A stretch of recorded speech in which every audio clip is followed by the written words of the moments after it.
दोस्तों क्या आप जानते हैं इन बड़े बड़े जहाजों को रिसाइकल करके दोबारा भी बनाया जा सकता है, लेकिन फिर भी जानबूझकर विस्फोटक लगा के जहाज को डुबा दिया जाता है। आखिर क्यों? दरअसल दोस्तों जहां एक जहाज को बनाने में 2 से 3 साल का टाइम लगता है, वहीं एक जहाज को रिसाइकल करने में 5 से 6 महीने का टाइम लगता है। और तो और कई मजदूरों को चोट लगने या ऊंचाई से गिरने की वजह से उनकी मौत भी हो जाती है। और दोस्तों इन जहाजों को रिसाइकल करते वक्त इनमें से हैवी केमिकल निकलता है जो आसपास वाली नदियों को भी गंदा कर देता है। इसलिए जो शिप ज्यादा पुराना हो जाता है और उनको रिसाइकल करने का भी खर्च बहुत ज्यादा आ रहा होता है तो उसे समंदर में डुबा दिया जाता है। दोस्तों आज सब्सक्राइब मत करना, लेकिन कमेंट में अल्लाह का नाम लिखते हुए जाना।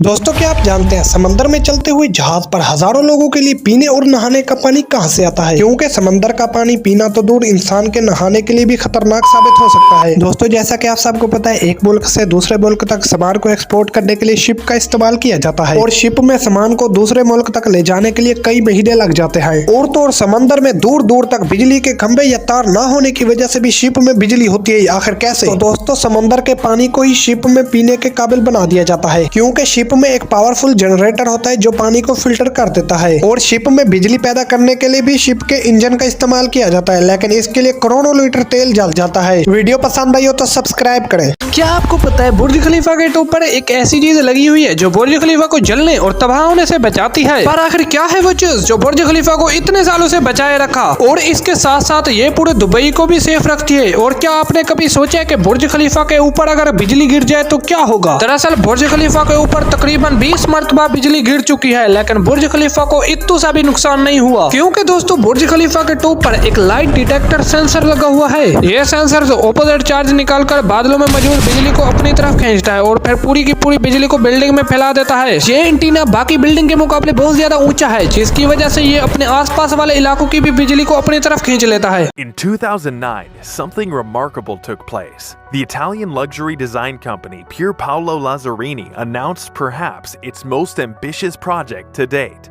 The Pangeos is a terra-yacht turtle-shaped floating city that will accommodate as many as 60,000 people.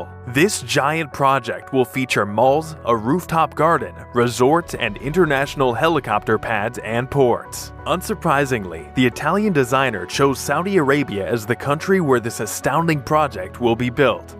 Of course, this makes sense since the nation is now regarded as the world's hub of mind-blowing structures. Although this project will be constructed in Saudi Arabia, it is expected to sail the world non-stop as it will be equipped with virtually endless green energy supplies. If completed, the Pangeos yacht will be the biggest floating structure ever built. क्या आप जानते हैं Dubai दुनिया का इकलौता ऐसा शहर है जहां आपको एक भी भिखारी देखने को नहीं मिलेगा, क्योंकि दोस्तों ये सिटी बहुत ज्यादा अमीर है, इसलिए यहाँ पर भीख मांगना भी क्राइम है। कहा जाता है यहाँ चोरी छुपे भीख मांगने वाले की मंथली इनकम 50 लाख से भी ज्यादा है। तो आखिर कोई इंसान सड़क पर भीख मांगता हुआ पकड़ा जाए तो उसके साथ क्या किया जाता है, चलिए जानते हैं। दोस्तों दुबई में हर साल करोड़ों लोग घूमने के लिए दुबई आते हैं और ज्यादातर इंडिया से आते हैं। इसके बाद रूस और रोमान जैसे शहरों का नाम आता है। इतने सारे लोग बाहर से आने की वजह से आपको यहाँ पर भिखारी भी देखने को मिल सकते हैं। कुछ दिन पहले ही दुबई की पुलिस ने एक सड़क पर भीख मांगते हुए भिखारी को पकड़ा, जिसने 2 हफ्ते में ही भीख मांग के 20 लाख रुपए कमा लिए। दोस्तों ये दुबई का डार्क सीक्रेट है, जो भी दुबई में भीख मांगता है उसे देश से बाहर निकाल दिया जाता है।